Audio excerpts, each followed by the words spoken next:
I wanted to talk about classic literature, because a lot of people are very scared of classic literature. They think, oh my God, it's old, it's boring, there's no point, there's better stuff to read, and so on. And I kind of want to share some thoughts about this in this video. Generally, my videos on Instagram or my podcast is slightly shorter form.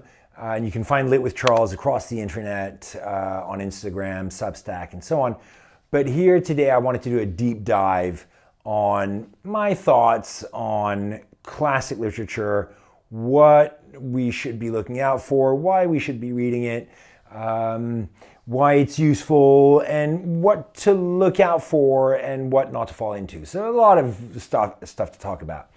If you enjoy this content, please don't forget to subscribe. It's always a pleasure to have new people in the community. So I think I'll start with kind of a broad rule of thumb, which is that based on current research, the average person in, say, America, in the US, reads about 10 books a year on average. And I already find that to be a dubiously high number, but whatever, let's assume it's true and it's 10 books a year. That basically means that this average person over their lifetime is probably going to read 800 books. And if you think about it, that's not such a big number.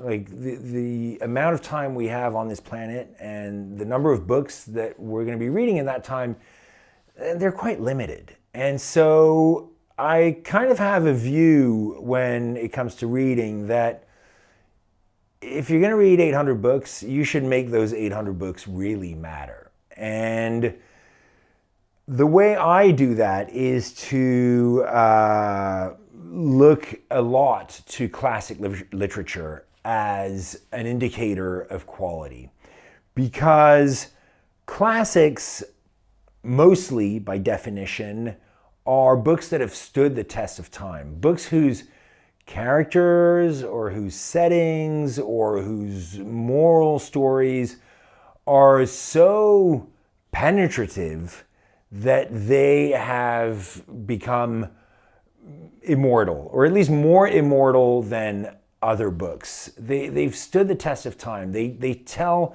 something really fundamental about humanity, about our emotions, about what it means to be human. And I think that's pretty important.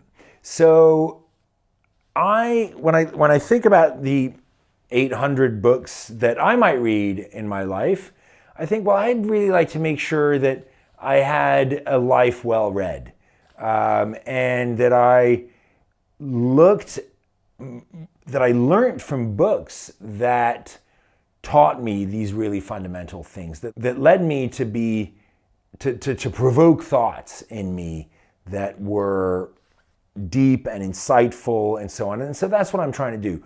I'm not saying that all the books you read should be classics. So if I think about this concept of 800 books, I could write in 10 minutes a list of 800 classic books that you could and should read in your life that are going to bring you some amazing insights and so on.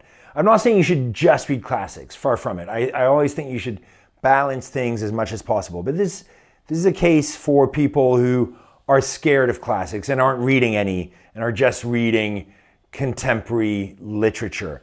I look at the reading lists of Barack Obama, and every year he brings out a reading list, and it's like a big fanfare around his reading list. And I'm always really disappointed to see that there are never or rarely any classics on his reading list, and even fewer international books, but that's another matter. There's just too little there in terms of classics. And so I think you need to bring classics into your life. And so what makes a great classic? Well, that's a really open-ended question, and it can be answered by all sorts of things. It might be an incredible character. It might be the incredible journey that character goes through. It might be a setting that the author creates.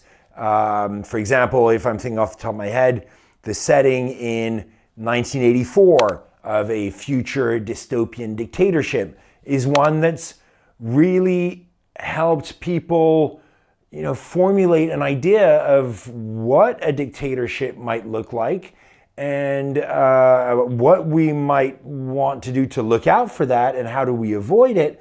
And that's why this book is such a classic, because it really established this template of that. So I think it's really important to have these references.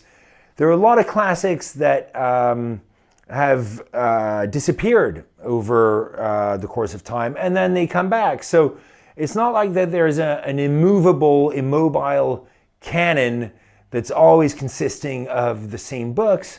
Some books do come back in fashion after having disappeared. I'm trying to think of an example, and the best I can think of right now would be the book Stoner by John Williams, which was written in the 60s, and it kind of disappeared, and people just didn't really think about it. In the 60s and 70s, it disappeared. But 40, 50 years later, suddenly it came back because it was representative of a certain time period. It captured something about the human quest for success or the human fear of failure. It did something incredible. And so it's come back. And it's one of the books I most recommend as a book that disappeared and then came back. But you got to be a little bit careful with regard to classics, because obviously classics is an area, especially in the Anglo-American world, that has been dominated by dead white guys, right? And so there's not a whole lot of diversity in classics. If I write a book of 800 classics that everybody should read, probably a lot of voices that today we enjoy reading and have more exposure, they probably didn't have that much exposure in the past. I'm thinking of people of color or women or queer literature. They didn't necessarily have their place in the sunlight. And so if you're going to read classics, you might want to kind of compensate for that bias and seek out authors that rectify that situation a little bit, And so there are a lot of great classic authors of color or classic queer authors or women. You can definitely find a lot of those. So I would recommend keeping that in mind when making your lists and trying to find great classics. Don't be scared of classics. I know there's I'm going to say something a bit contradictory here, but I know there's generally a great fear around classics. You kind of look at them. I'm guilty of that as well. You look at these books and you're like, yeah, fuck, this is going to be boring. And I can think of books like The Age of Innocence by Edith Wharton or Moby Dick by Herman Melville. And instinctively, if I mention those two books, people will probably think, oh my God, it's going to be boring. Why can't I just read a fun mystery airport thriller and that'll be a better use of my time? You're probably right. But what you're going to get in those books is a real sense of humanity. Like, those authors capture something, tell the story in a way that you're going to feel something different. And you're going to ask yourself some pretty fundamental questions about life, about existence, in a way that, Lee Child and his best Jack Reacher novel, as much as I love those books, they're not going to hit those marks inside you. So if you're looking for something that really is going to trigger something, then look at those classics. And some of them may require more effort, but generally you'll be surprised that classics are a lot more readable than you think they are. They're a lot more accessible than you think they are. They're just boring because you were maybe told to read them at an age that was too young, maybe in school or whatever, and you were bored and you're scarred by that, and now you just want to read mystery novels. I get it. But I would really recommend people to make an effort around that. That's not to say that all classics are necessarily great, right? And that's the contradiction. I've read a bunch of classics where I'm like, poof, that was boring. And I'm like, yeah, maybe it's time that somebody kind of says officially, you know what, we're past this now. Like, this is now aged too much. And I'm going to say something very controversial here, but for example, a writer like Balzac, right? I mean, you know, he's almost a saint in the canon of literature, Honoré de Balzac. You know, he wrote just such a huge body of literature. The prose is insane and so on.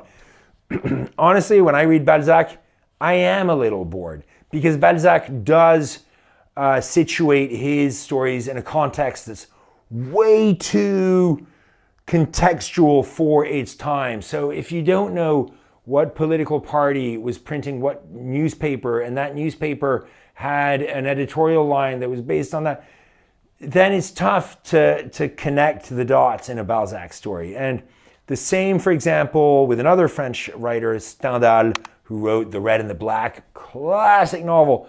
I read it recently. I'm like, it's good, but it captures something of humanity for sure, but the prose is a little old. The storyline devices that are used to propel the story forward are a little bit dated. And so I'm not ashamed to say, you know, those books, I'm like, they're not as universal and timeless as you might hope. So, you know, just do a little bit of research before diving into classics. Is this something that might have stood the test of time, or is this a novel that maybe has aged out a bit? And it's okay to say that a novel might have aged out, might now be more comfortable in the realm of pure academic knowledge rather than entertainment value and self-examination of humanity. I know there's a contradiction in there, and that's a big debate, and people are going to be howling that I'm saying like, oh, Balzac, it's maybe a bit too old now. But I think it's a question worth asking. So anyway, those are my thoughts and my insights about classic literature. There's no right answer. There's not a trick question, but I would just encourage a lot of people. I see too few people reading classics these days. They're scared of it. And I would encourage you to have a try. You know, try and find a classic that'll entertain you, that'll tell you something about humanity, and hopefully you'll enjoy it. Those were my insights about classics. I hope you enjoyed it. If you did, please don't forget to subscribe to this channel, or find me, Lit with Charles, across all my different channels: Instagram, Substack, my podcast, where I interview authors every week. There's a lot of great content that I do around literature, and I hope you'll enjoy it as much as you enjoyed this. Thanks a lot for your time, and keep reading. Bye.